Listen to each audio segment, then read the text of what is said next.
everybody, it's Dave here. We're back again. Now with the next position group. One of my personal favorites because I've played it. Anyways, let's bring on Tyler Forness of Climbing the Pocket Network, one of our draft talent experts, to talk about the top 5 positions at edge. Hey, Tyler.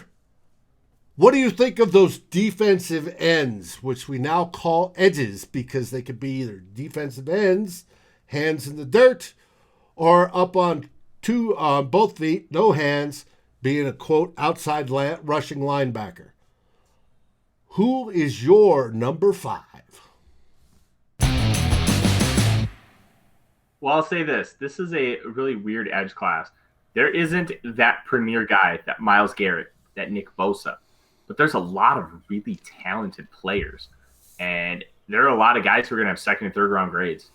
I'll take a look at mine right now. I think I have like 9 players that have first or second round grades. Like, pretty astounding. Like, this is a really talented group of people. But at the top, there isn't that one guy. So you're going to see guys flow from 1 to 5. One guy didn't make my list that I've seen some lists at edge 1 is Azeez Ojulari out of Georgia. I think right now he's a one-trick pony. He's also going to be somebody who I pigeonhole as a 3-4 outside linebacker. I think he's a very good player. He's got a great motor. He's got some power, but I think he has a lot of things to continue to work on, and that's why he barely missed my top 5. He's got a mid-second round grade. Well, my number 5 is Houston's Poeton Turner. I absolutely love Poeton Turner. He is one of my top 5 favorite prospects in this draft. He came into Houston as a 220-pound defensive end, bulked up to 290 to play 3 technique his sophomore and junior seasons, lost 20 pounds, played at 270 this past year on the edge, and he not only has a motor that runs red hot, but he's got some athleticism. There's a play against BYU where they ran like a jet sweep. He planted his foot in the ground and chased the guy down who ran like a 4.40. Like, he's got the juice. He's able to bend on the edge relatively well. Not his best strength, but he can do it. He's got power in his hands. He knows how to win with technique and leverage. He can work inside. He can work outside. And there is a lot of length with him, and he knows how to use it very well. I think if you pair him and what his testing is and how skilled he is already on the field with Andre Patterson, you're talking about a lethal combination with him and Danielle Hunter. Like, I salivate thinking about what Poeton Turner can do at the next level with some proper coaching. He is an all-time favorite draft crush of mine, and he is my edge 5.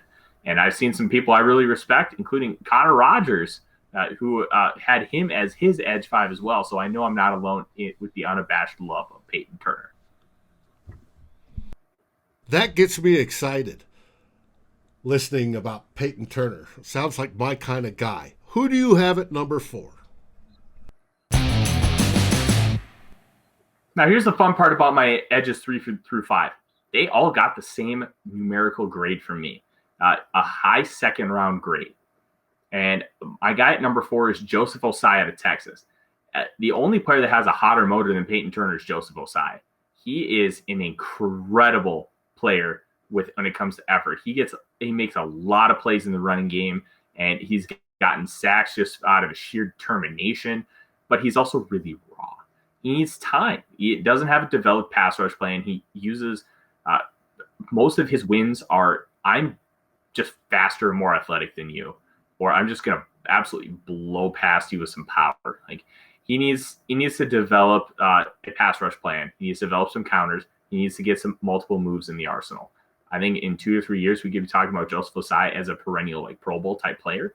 I know Pro Bowl is kind of meaningless, but as far as like a gauge of how good the player is, it's kind of a good baseline. And Joseph Ossai can put his hand in the dirt.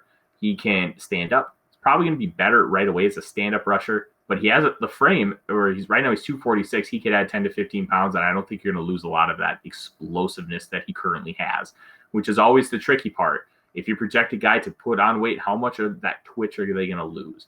I don't think he's going to lose a whole lot. And I really like Joseph Ossai and what he can bring to an organization. So he is my edge 4. From 4, we go to 3. 3 is the top of this kind of grouping that all had the same numerical grade for me. And it's a little bit of a surprise, but it's Jason Owe, the edge out of Penn State. Now, the interesting thing about Owe is he had 0 sacks in 2020. And throughout his college career, I think he only had 4. But for me, it doesn't matter. The guy was always in the area of the quarterback. He has a motor that runs hot. He's got the size and athleticism. Put his numbers next to Danielle Hunter, they're better. And he ran a 4.36 40 at 256 pounds at 6'5". He is an athletic specimen, one of the most athletic players I've ever seen at his size on the football field. And you need to work with him on technique. You need to work with him on counters, a plan. He uses a spin move really, really well, and he can get off the ball incredibly fast. But outside of that, he doesn't really know how to win yet. And that's where he's just a moldable ball of clay, and you can make him something great. But you're going to have to take him round 1 most likely in order to be able to unlock that potential. And that's a pretty risky proposition for a guy that didn't produce in college. Production isn't the gold standard. You don't need to be this most productive player in order to be successful at the NFL level. But to not have elite level production and you're projected as a late first, early second round pick, it's a big risk. And I think with Owe, with a great defensive line coach, I'd be willing to take that risk.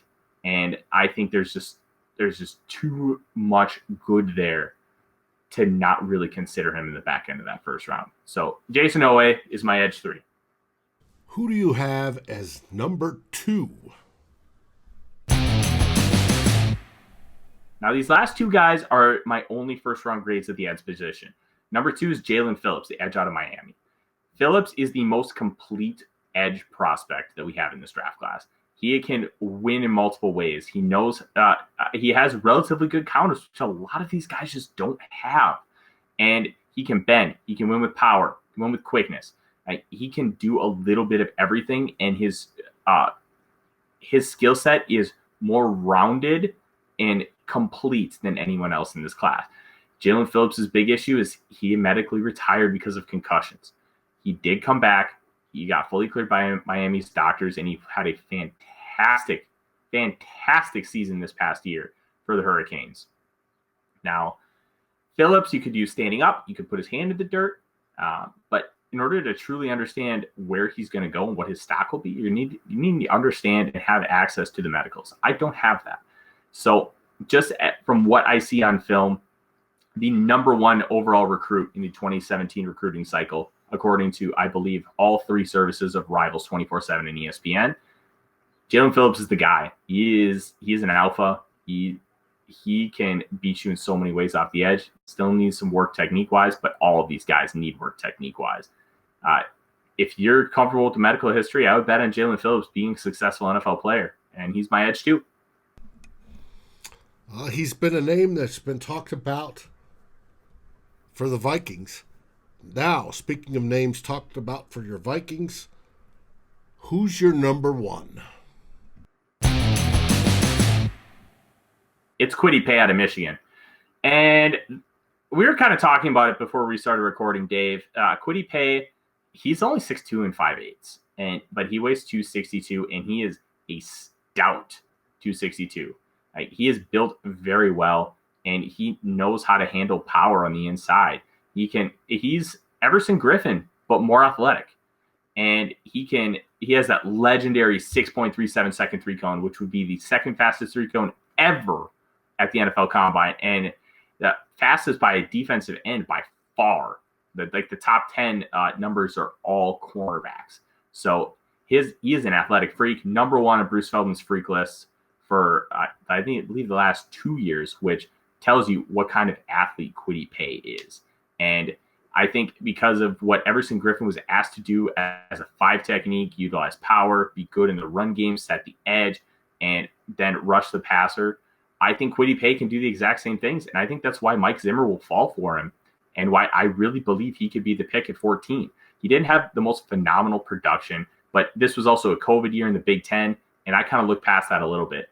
His fourth quarter against the University of Minnesota was sheer domination, where he had 3 plays of a tackle for loss, sack, and a sack, and took over the game when the Gophers were trying to crawl and claw back in. I think Kwity Paye can be an excellent NFL player, and I think you could realistically expect him to contribute right away. One thing that doesn't get talked about nearly enough is how elite of a run defender he is. He understands and has what the offense wants him to do and has an elite football IQ, and he knows what he's supposed to be doing, and he can process that very rapidly. If the offense wants him to flow to the outside, but he knows he needs to stay in the B gap, he's going to stay and he's going to make the play. And those kind of things are going to really romanticize themselves to a defensive coordinator and how they want to initially bring him along as a football player, because he already has that run ability. He can process things fast, and he's got the intelligence to be able to do all those things. You can teach him pass rush moves and counters and get him to continue to grow in those areas while you can trust him on all 3 downs. And that's why Kwity Paye for me is my edge 1. He is a more athletic Everson Griffin, and I think if he ended up a Minnesota Viking, you're talking about him and Danielle Hunter. Like, in 2 years, you could be talking about them as the best pass rush duo in the NFL. Like, I think he has an incredible ceiling. You also have to just be comfortable with the fact that he's not the biggest or longest. He's not suboptimal, but he's not what the Vikings necessarily prefer at those positions. So Kwity Paye, edge 1, relatively comfortably, and I'm really excited to see what he can do at the next level. It should be interesting. We'll find out on draft night who they pick, and Kwity Paye may just be it. With that, join us again tomorrow for the next position group. And until then, Skol, everybody!